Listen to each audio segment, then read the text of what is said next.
Most people think wars are fought with bullets and bombs, but some of the most devastating battles in history have been fought with printing presses and interest rates. Wars you'll never read about in your high school history books. Wars where no armies march, but entire nations collapse. These are the currency wars. Once you start to see them, you realize they've shaped the rise and fall of empires as much as any general on a battlefield. And if you think this is just about economics, you're wrong. Currency wars decide who eats and who starves, who rules and who obeys. And they're still being fought today quietly, invisibly, but with consequences that touch every dollar in your wallet. The idea of a currency war is simple.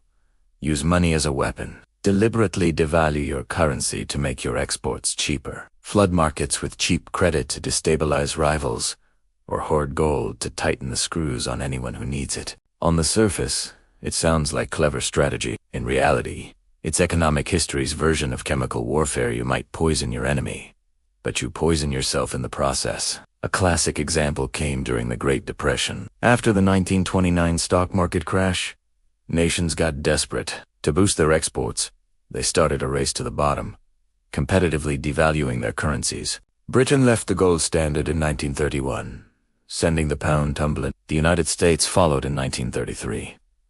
But instead of reviving trade, it triggered a beggar-the-neighbor spiral. Imports became more expensive, living standards fell, and the tension helped pave the road to World War II. But currency wars are nothing new. The Roman Empire was fighting its own version 2,000 years ago. Rome's power rested on its silver currency.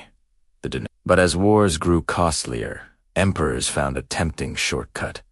Mix the silver with cheaper metals. It was the ancient version of running the printing press. Over time, the silver content dropped from nearly 100% to less than 5%. The result was predictable. Hyperinflation, lows of truths, and eventually, economic collapse. Rome had sabotaged itself from within.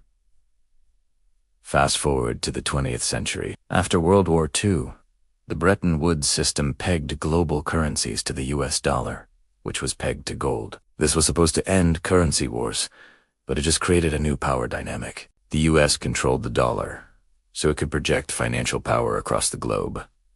But this dominance came at a cost. By the late 1960s, the US was printing more dollars than it could back with gold to fund the Vietnam War.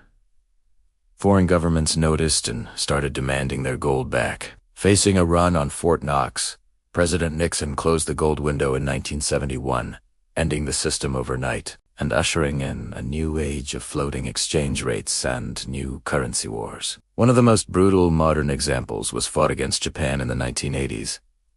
Its manufacturing exports were dominating, and Washington wasn't happy. In 1985, major world powers signed the Plaza Accord, an agreement to deliberately push down the dollar and force up the Japanese yen. The yen's value doubled in just 2 years, crushing Japanese exports. Japan's asset bubble burst, leading to decades of stagnation. The United States didn't fire a single shot. It just used currency markets as artillery. If you think this is all ancient history, think again. Today, we are living through what many call Currency War 4.0.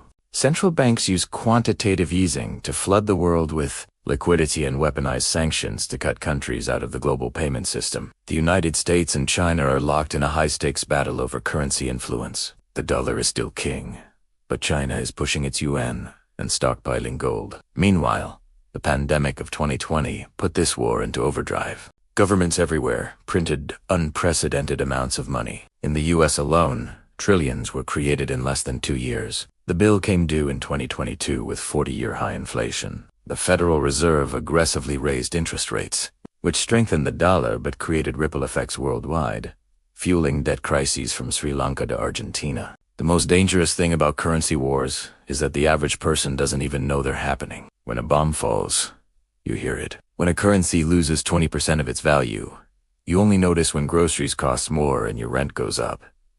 By the time the headlines catch up, the damage is done. That's why understanding this is so critical. Money is not neutral. It's a tool of power, and the losers are often those who never realized they were part of the fight. The next time you hear about a currency adjustment or a new round of sanctions, don't think of it as abstract economics. Think of it as the opening moves of a battle. And remember, in a currency war, you don't have to be a soldier to become a casualty. If this gave you a new perspective, hit that subscribe button. History has the answers and I'll show you where to look. Thanks for watching.